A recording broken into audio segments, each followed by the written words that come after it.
Well, this is a long video and a rant-ish kind of video, so buckle up. And I do also want to say that this video is pretty messy, so it is. I'm kind of jumping around with my points. I don't really have a structure of what I'm saying, so apologies for that. I did kind of make this video in a rush just to get my frustrations out with how I feel update 1.25 was. So update 1.25 has dropped for Gran Turismo 7 this week. And yeah, it's just going downhill, isn't it? We got 4 cars this time, which is one more than usual. And usually in an update, there's at least one car that I'm excited about. And it's the main reason that I come back to the game. We were all expecting to see a track of some kind, whether it be a new track or an added layout to an already existing track, but we got none of those. To be honest, I'm not really interested in any of the 4 cars we got this update. But if you are, that's great. But for me, they just don't excite me enough to bring me back to the game. And I am a Gran Turismo fan through and through. Gran Turismo 3 was the very first game I ever played. And I still own my copy and it still works. Just. And speaking of older games, I was at my grandparents' house yesterday for my grand's 80th birthday. And while at my grandparents' house, I did something I used to do when I visited when I was younger. And that was play Gran Turismo PSP. Yes, I played Gran Turismo PSP in 2022. Now, I own 2 copies of Gran Turismo PSP, an original box copy for the PSP, but I broke my PSP and can't use it anymore, so I had to buy another version on my PS Vita. And I haven't played it much because I rarely play it because it's a PSP game and it's not got the potential of a console game. But hear this, I had more fun playing Gran Turismo PSP than I do playing Gran Turismo 7. Now I have more cars in Gran Turismo 7 to choose from. I currently only have 28 cars in my PSP save file. I have, I don't know, like over 200 in Gran Turismo 7 at least. With Gran Turismo PSP, there are only driving missions that resemble license tests, no career mode, and the controls are shaky and the game is insanely repetitive. So why did I enjoy it more? Well, there's a one-word answer. Tracks. Now, Gran Turismo 7 has less cars than Gran Turismo PSP. Gran Turismo PSP has over 800, and in terms of tracks, it has 34, not including all the different variants, just 34 standalone tracks, 34 locations.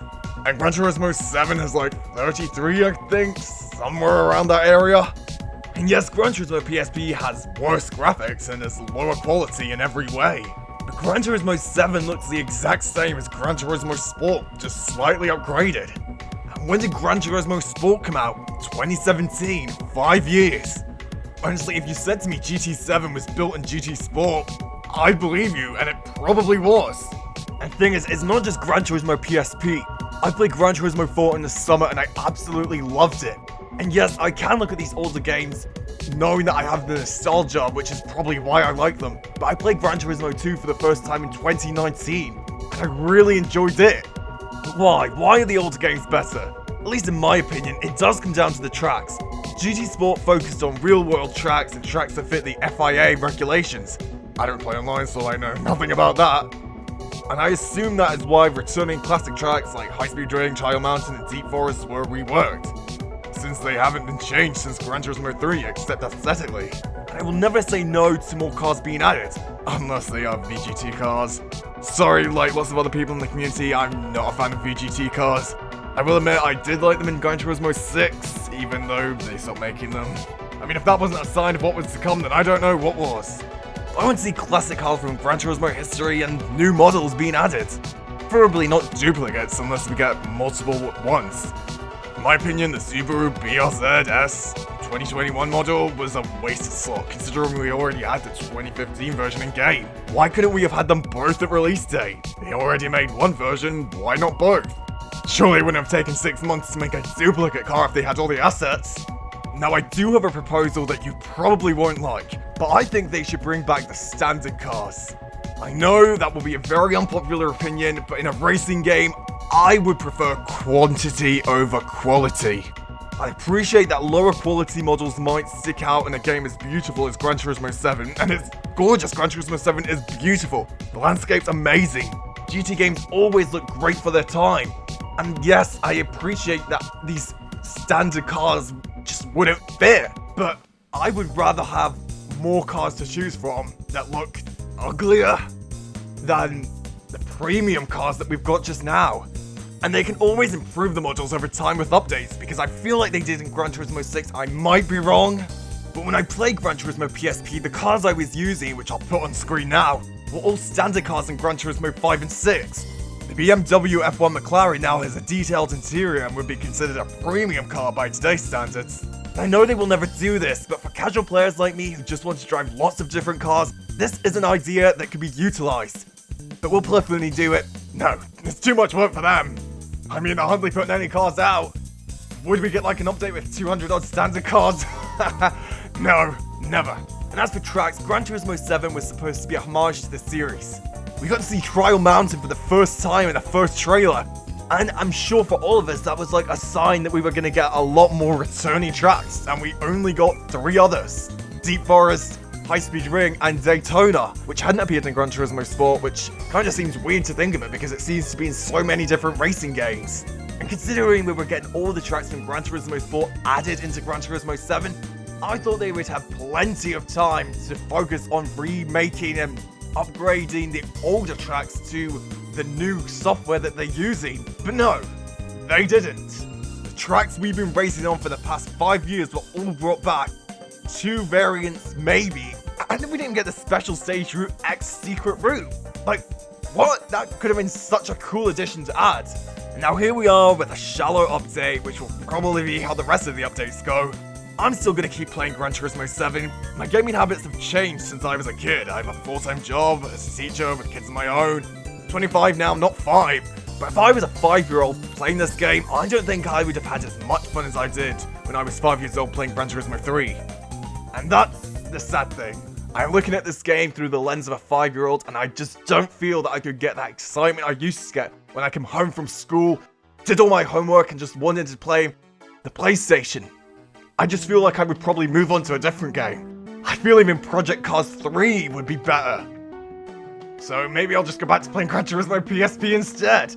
I actually have a video coming out where I'm ranking Gran Turismo games, and I feel like I'm gonna have to rework that due to my newfound fun for Gran Turismo PSP, but I digress. And just quickly, events-wise, for example, I loved the Like the Wind event as a kid. Like the Wind has been in every main game from Gran Turismo 3 until Gran Turismo 6. But in my opinion, none can compare to the chaos that was Gran Turismo 3's version.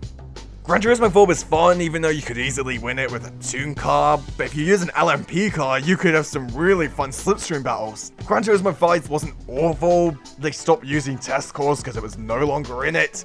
Gran Turismo 6 was just a chase between you and first. You start off in 6th place, last in Gran Turismo 3 and 4, although you could qualify in Gran Turismo 3, but did anyone really do that? I did as a kid, but not anymore, I don't need to. Gran Turismo 5, you start in the middle, which, meh. All the cars were kind of closer together in Gran Turismo 5, I believe, so it didn't really make that much of a difference. But Gran Turismo 6, it was just a straight line, and you just had to slipstream your way up, which was really boring. And if the event was included in Gran Turismo 7, it would probably look like this. Because for some reason, the CPU just doesn't want to overtake. That needs fixed. I'm also just going to jump in here in editing and say that we still don't have the ability to sell cars in Gran Turismo 7. We've been able to sell cars in every main series game, and when it does come back to Gran Turismo 7, because we know it is, because they've told us, you will probably only be able to sell cars that you bought with in-game credits, because that's what you could in Gran Turismo Sport. And because the game is so heavily focused on microtransactions, because the economy's bad, you get no money from it, you won't be able to sell any of your cars.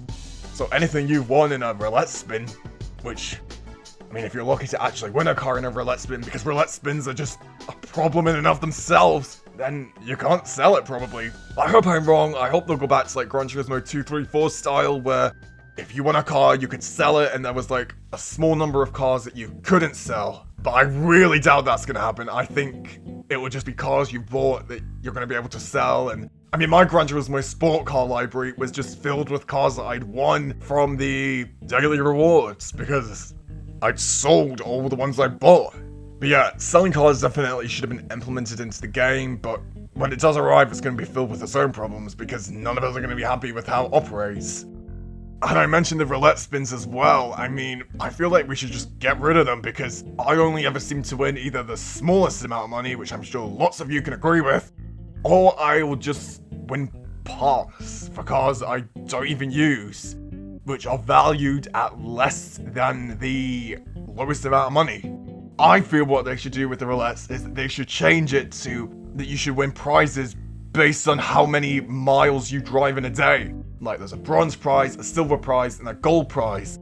So maybe the bronze prize is like 30 miles, the silver's 60, the gold's 90, and then say 120 is platinum or something. I feel that would work better because it would give more of an incentive to play for a start, rather than just doing like 2 laps of special stage Route X and that's you, or whatever it is you do. It's just little things like that can make the game better and more playable, like give people a reason to play.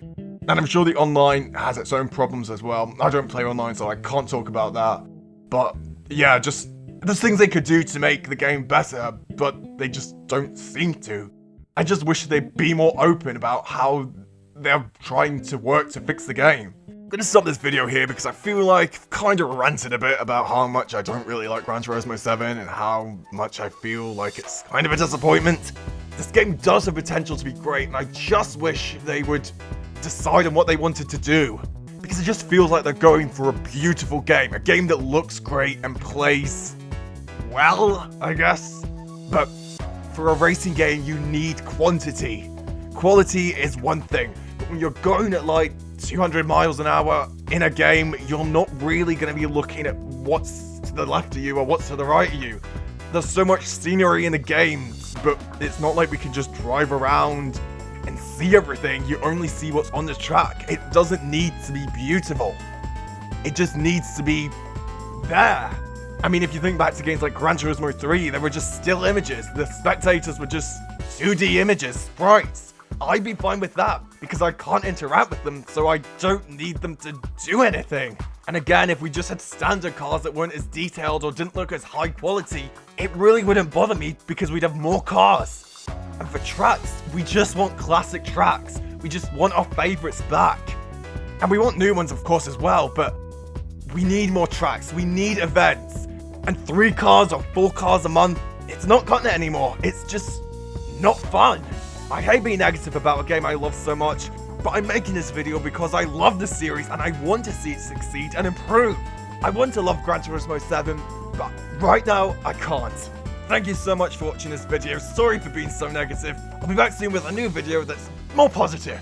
Have a great day wherever you are in the world and subscribe for more videos. See ya!